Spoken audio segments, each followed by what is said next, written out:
Bismillahirrahmanirrahim. Assalamualaikum warahmatullahi wabarakatuh. Alhamdulillahirrabbilalamin. Wassalatu wassalamu ala asyrafil anbiya'i wal mursalin Sayyidina wa maulana Muhammadin wa ala alihi wa sahbihi ajma'in, amma ba'du. Segala puji bagi Allah yang telah mengatur segala sesuatu menurut kehendaknya, yang telah menciptakan makhluknya dengan sangat sempurna. Semoga rahmat dan salam dikaruniakan kepada Nabi Muhammad, Rasul Allah, nabinya yang tercinta dan terpilih, juga kepada keluarga dan para sahabatnya, serta umatnya sampai akhir zaman. Amin.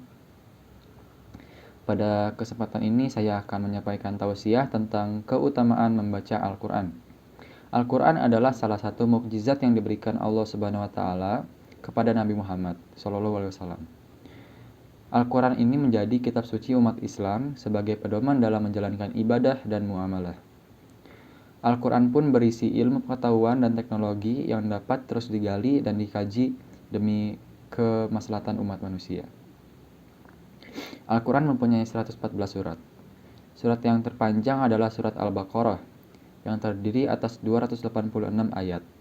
Sedangkan surat terpendek terdiri dari 3 ayat, yaitu surat Al-Asr, Al-Kautsar, dan An-Nasr.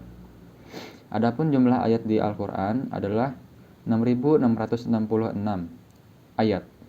Untuk memudahkan pembacaan dan penghafalan, para ulama membagi Al-Quran dalam 30 juz yang sama panjang.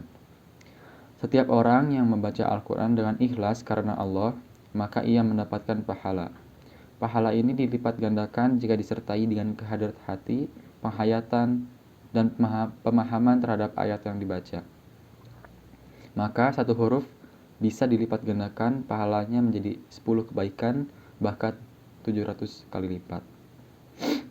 Beberapa adab yang harus diperhatikan dalam memperlakukan Al-Quran dijelaskan dalam hadis Rasulullah SAW.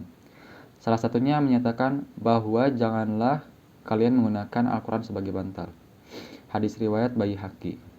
Pernyataan tersebut mengandung dua maksud. Yang pertama, menggunakan Al-Quran sebagai bantal itu adalah perbuatan yang bertentangan dengan adab dan penghormatan Al-Quran sebagai kitab suci. Ibnu Hajar radhiyallahu anhu menjelaskan bahwa menggunakan Al-Quran sebagai bantal, melonjorkan kaki ke arahnya, menginjaknya, dan sebagainya adalah perbuatan yang haram.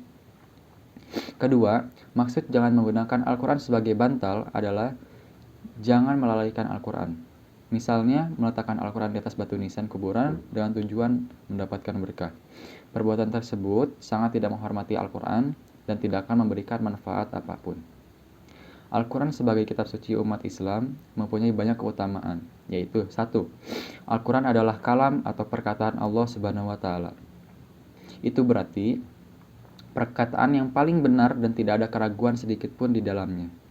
Allah Subhanahu wa Ta'ala berfirman, dan siapakah yang lebih benar perkataannya dari perkataan Allah Subhanahu wa Ta'ala? Quran surah An-Nisa ayat 122. 2.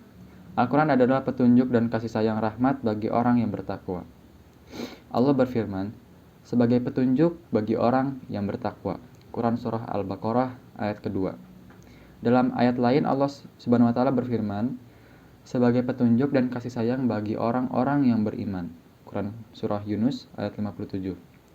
Kasih sayang dalam arti tidak mau menyia-nyiakan hambanya dan jatuh dalam kesesatan. Yang ketiga, obat dan penenang hati. Allah berfirman, dan kami turunkan dari Al-Quran sesuatu yang mengobati dan kasih sayang bagi orang yang beriman. Quran surah Al-Isra ayat 82.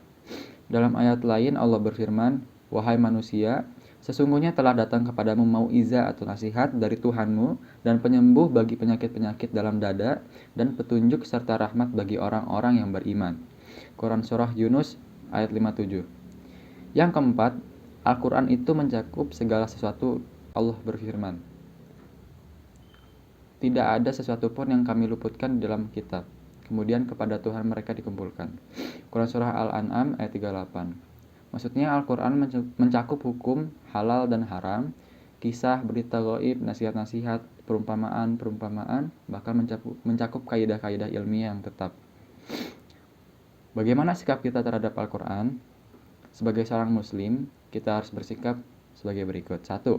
Membaca Al-Quran 2. Menghafal Al-Quran. 3. Tadabbur Al-Quran, yaitu merenungi kandungan Al-Quran ayat per ayat. Yang keempat, mengamalkan Al-Quran.